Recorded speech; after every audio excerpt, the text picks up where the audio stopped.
going to talk to you about digitizing, or what we call transforming, a digital transformation for TV2. It's definitely not been a walk in a park.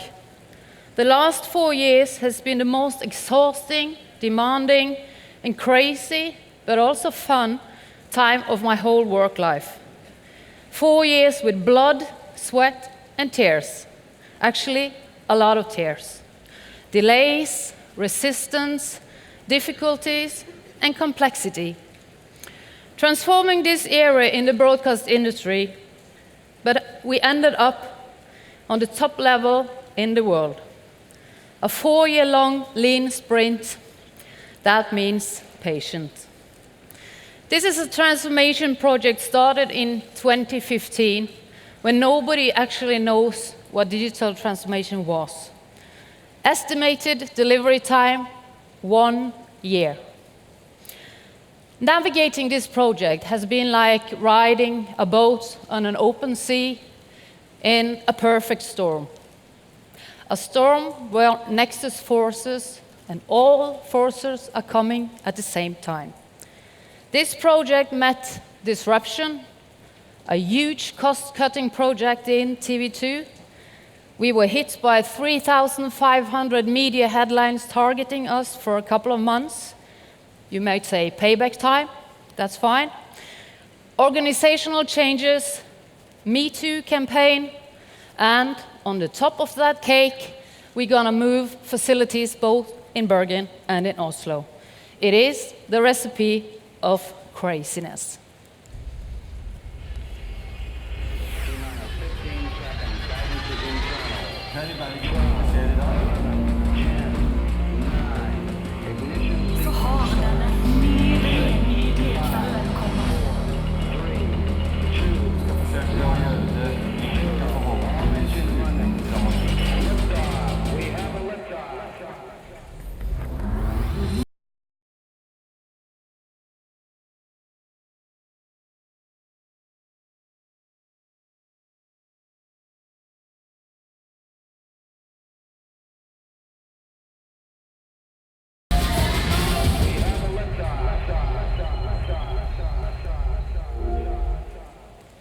So let's go back to where we started.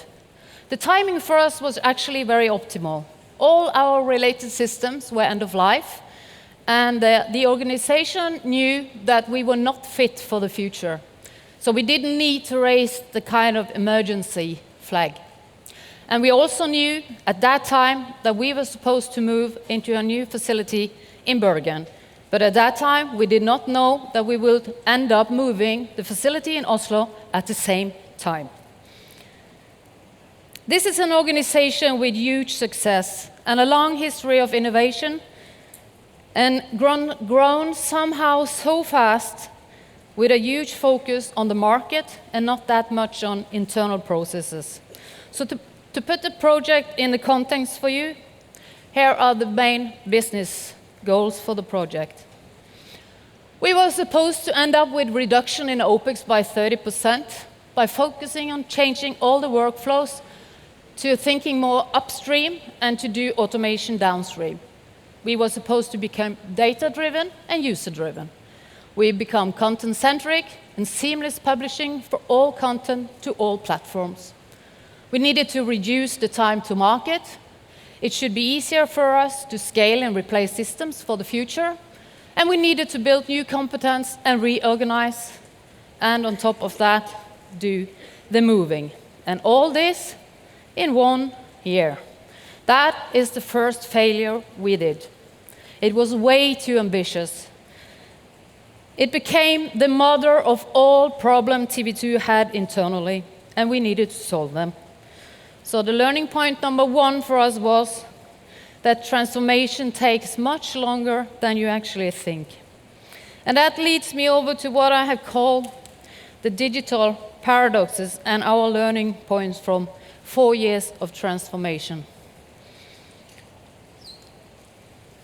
They are actually not digital, but they are really important ingredients in doing a transformation like this. Balancing the new and the old at the same time. Learn, and not at least, you need to unlearn. The leader's dilemma, from knowing everything to not know a shit. Develop and don't change. Organization and structure. Culture and humans. Time and trust. This transformation was done together with the best team ever, when nobody else in the organization believed in us. We stood tall together, believing that we would achieve all our goals. We really did some big mistakes, and we learned a lot. Balancing the old and the new side by side. Now we are in Oslo. So this is TV2's old building in Bergen.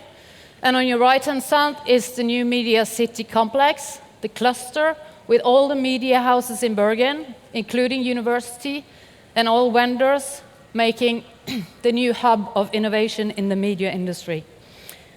TV2 is 27 years old. It's a modern woman.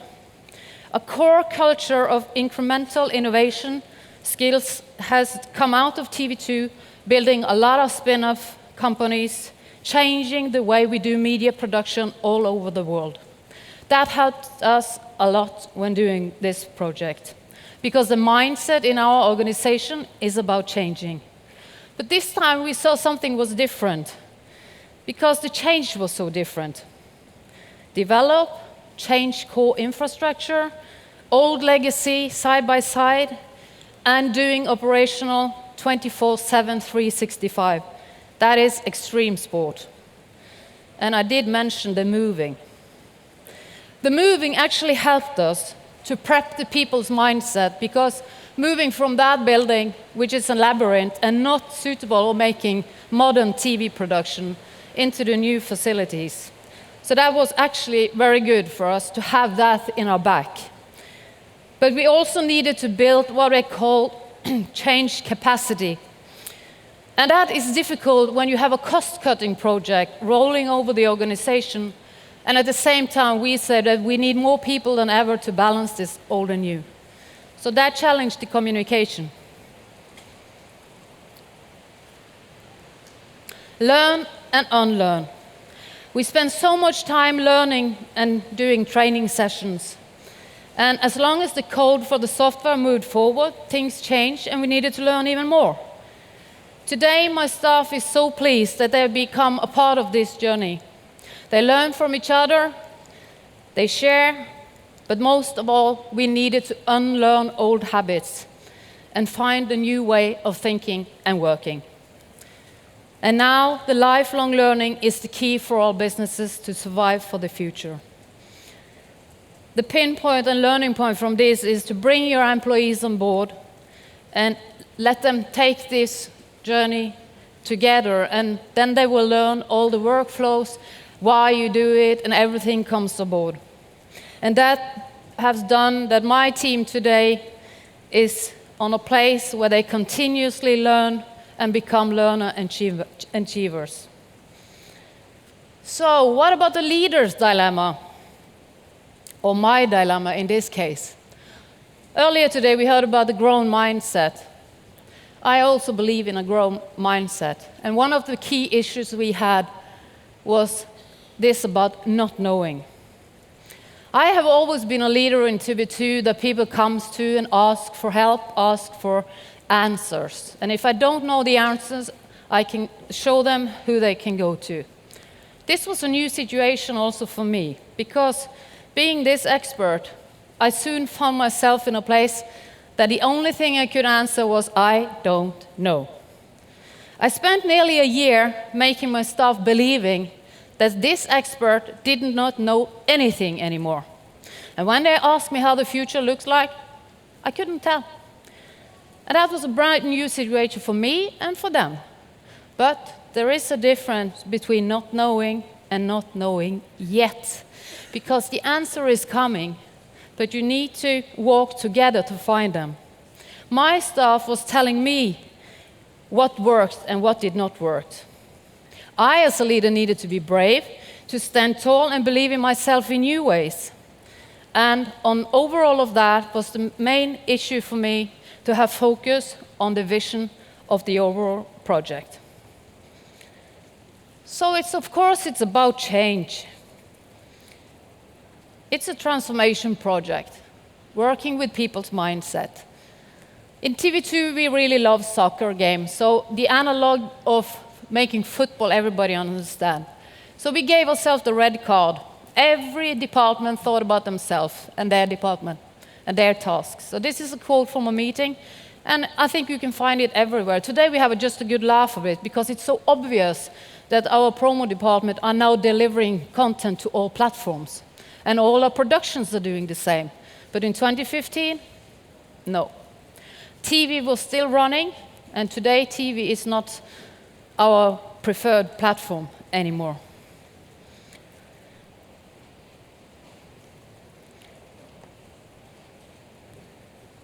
I said it in my resume, I said, develop and don't change. I don't like the word change. It's negative. Taste on it. It says that you did something wrong yesterday. Start using the word development. That gives the right dimension and the right direction. It's also about organization and structure. New ways of working demands new organizational structure. Disruption and innovation demands lower structure, self-driven teams, smaller units, more agile, and cooperation. And this is one of the biggest differences between a traditional IT software-based project and a transformation project. We knew from the beginning that we would interfere with every single function in this scope, changing their daily life, daily work life. And then you need to take this point into consideration all from the start. We also needed to think about the cost reduction, because that was hanging over us all the time from the beginning. For many of our employees, this was a really tough journey. There were a lot of delays, and it was hard for them knowing that in the end, their job were automated away.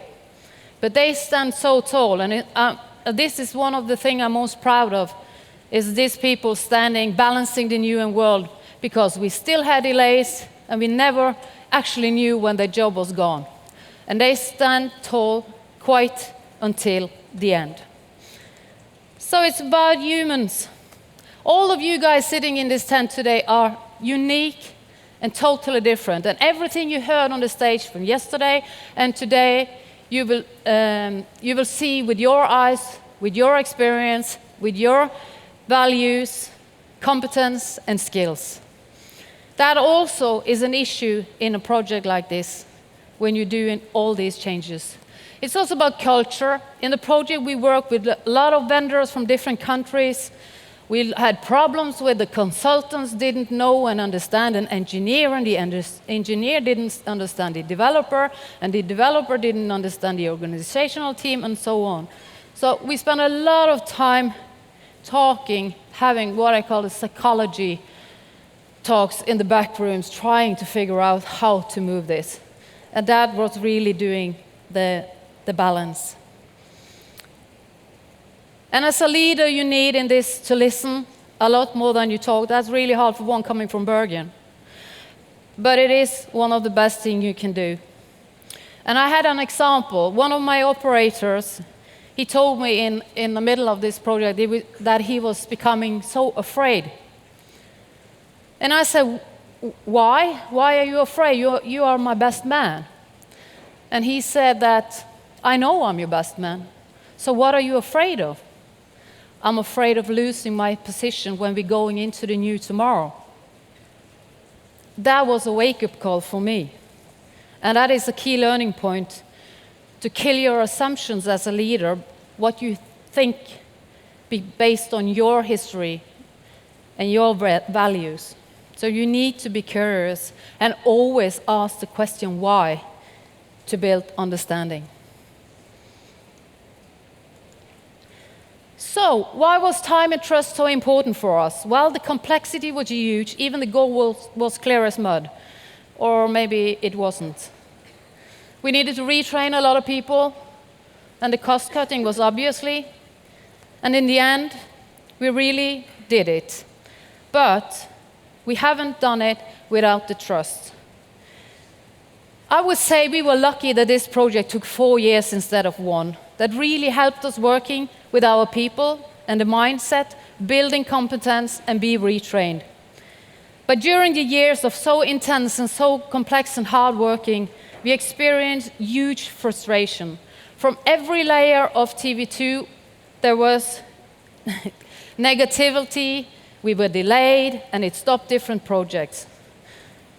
But the trust became our keyword. Our CEO, like Sparebanken also talked about, was giving us the support. And when I was reporting in his leader group, and he asked me, when are you getting finished? I said, as the new leader, I don't know. And I went out to my team and said, when are we getting finished? And they said, we don't know. But the only thing I could say to him was that I know my team, I know my people, I know TV2 culture, and I know myself. And I'm going to stand with this project until we're finished. And that is the only thing I can give to you, but I can't give you the date you're really aiming for. And that is trust, because if we didn't have that, we wouldn't come in the end as we did. So I trusted my people and the organization, and they trusted a leader that no longer had any answers. So, okay, we finished with the project now. Then what? We actually finished June this year. And the next learning point I will give you is that a digital transformation never ends. So it was a project, yeah, in the old traditional way. Today you will make more sprints, and then you develop. So we're going from that to the kind of new way of working. But there are still much to do. Continuously development, new possibilities has arisen. But it's also so hard to manage to change workflow and getting the understanding in a large, successful organization like TV2. Because the complexity is huge. And you can't longer do the same thing you did before. And that is really hard for different parts of the organization to understand. And I really struggle with this point even today. And I tried so many strange things. So in the end now, I just want to share with you a premiere here today. This is my last idea. Hopefully, it maybe would help the organizational understand how the new workflow's working. It's made by one of my employees. So why make it difficult when you can make it as simple as this? I don't know if this helps, but when nothing else works, you still have to try and find a new way and never give up. And remember, it's all about humans, technology or not. Thank you very much.